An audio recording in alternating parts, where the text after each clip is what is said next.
The reason it looks natural is because जब रोने वाले सीन थे तो मैं एक्चुअली उस मोमेंट के लिए रोती थी और जैसे ही कट होता था मैं हंसती थी. But I have lived those. I was not acting, like it did not feel like आज मैं acting करके आई हूँ. It was something like I've lived it today.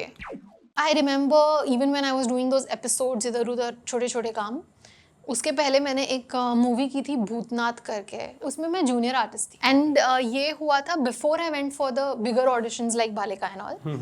तो एंड ये मैं गई थी अपने डांस स्कूल के ट्रूप के साथ एंड ऑल ऑफ दैट. सो मेरे डैड को जब पता चला कि मैं इस मूवी में एज अ बैकग्राउंड आर्टिस्ट गई थी, my dad understood that that is not the path he would want for me.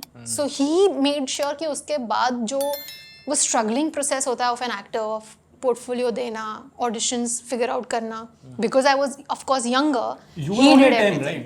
I was 8 यार. 8. बताओ 8 में तो मतलब how would you? Exactly. So my dad did all of that. My father and my mother, they went to all these offices like बाराजी ये वो to figure out auditions कहाँ चल रहा है, क्या चल रहा है. And मुझे याद है मुझे वो गाड़ी में बिठाते थे, वो लोग जाते थे किसी ऑफिस में और फिर आके बोलते थे चल चल इधर चल रहा है चल. And then we used to go give audition. All of that we did. And once Balika happened, we realized that ये किसी ने एम किया नहीं था.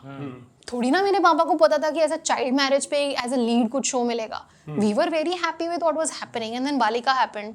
सो completely like in an of a masterpiece like Balika and I am very grateful that I was a part of it. अब तक तो अविका गौड़ ने ऑन स्क्रीन कम से कम 15-20 बार शादियां कर ली होगी, but I have a count 21. अच्छा.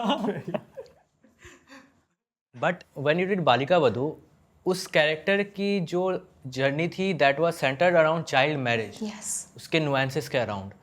तो एज अ चाइल्ड आर्टिस्ट कितना समझ आता था उस वक्त कि यार ये कैरेक्टर क्या है और इस कैरेक्टर के इमोशंस को कैसे पकड़ना है, सही से पोर्ट्रे कर रही हूँ या नहीं कर रही हूँ, कुछ चलता था दिमाग में? नहीं. मुझे मेरे डायरेक्टर ने और मेरे पेरेंट्स ने एक ही चीज़ पे फोकस करने को बोला था कि तू बस डायलॉग्स याद कर. And I remember my director telling me you just speak, you don't act, just speak. And I think that is the beauty of that show. If you see the episodes, you will realize that the reason it looks natural is because जब रोने वाले scene थे तो मैं actually उस moment के लिए रोती थी और जैसे ही कट होता था मैं हंसती थी. But I have lived those.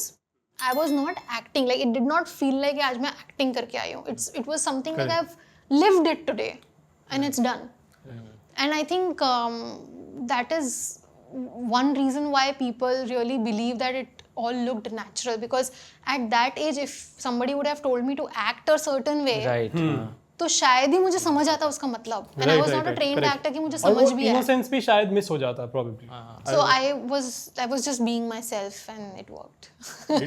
It worked. Thank you for watching this full clip. और मैं आपसे वादा करता हूँ कि इसका फुल पॉडकास्ट भी देख के आपको काफी मजा आने वाला है. Link in the description.